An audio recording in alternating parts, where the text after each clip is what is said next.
suis le docteur Catherine de Goursac, médecin esthétique depuis de nombreuses années. Je suis membre du bureau des sociétés savantes et du syndicat et je travaille à Paris au Centre médical Niel. On va commencer par parler des principes actifs. Un principe actif, c'est un ingrédient que l'on va mettre dans une crème, un sérum ou autre qui aura prouvé son efficacité. Pour cela, il aura fallu faire pas mal d'études qui ont été publiées et qu'on ait des vraies preuves cliniques de l'efficacité. Ces principes actifs peuvent agir sur différentes cibles. Nous pouvons agir sur la fonction barrière de la peau, nous pouvons agir sur la pigmentation, nous pouvons agir sur l'inflammation, nous pouvons agir sur l'anti-aging pour régénérer une peau. Bref, les principes actifs vont être choisis en fonction du type de peau. Un médecin esthétique est formé en cosmétologie et l'idée c'est que quand un patient arrive, nous allons d'abord examiner sa peau pour voir quel type de principe actif on va pouvoir choisir, non seulement dans sa routine, mais également autour des actes que nous allons faire. Donc c'est une véritable personnalisation pour choisir le ou les principes actifs en association pour optimiser la peau et les actes esthétiques. À l'examen clinique, le médecin esthétique qui est bien formé à la cosmétologie va essayer de déterminer quel type de principe actif sera optimum pour le patient. Mais cela varie tout au long de l'année, entre l'été et l'hiver, et par rapport aux soins que l'on va faire.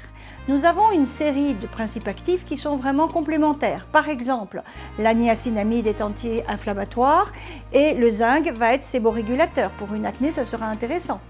Pour une hydratation, on va utiliser l'acide hyaluronique et on pourra utiliser la vitamine C qui va être stimulante du collagène. Bref, nous pouvons faire un choix dans différents principes actifs et on pourra personnaliser et optimiser non seulement le soin, mais également la prescription avant et après le soin.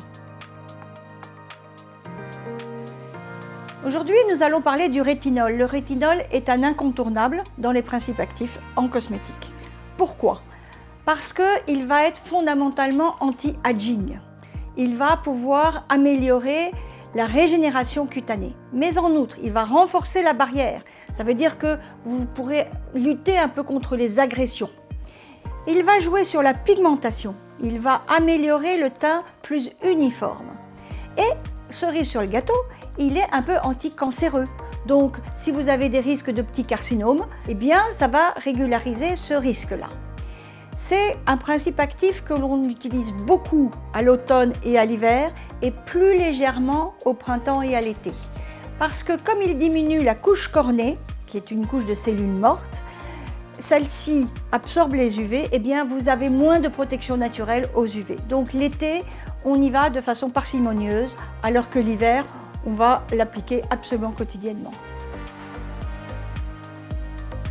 Il faut faire un suivi cosméto par un médecin parce que toute l'année, vous n'avez pas le même type de peau entre l'été et l'hiver, par exemple, mais au fur et à mesure des soins ou de l'imprégnation de vos principes actifs, votre peau va changer.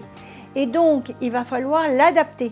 C'est-à-dire que vous allez avoir une optimisation de votre peau et vous pourrez peut-être avoir des soins un peu plus agressifs au bout de quelques temps pour mieux régénérer votre peau. Donc, il est important d'être pris en charge, d'avoir une routine qui se fait adapter et personnaliser au fur et à mesure de votre vie.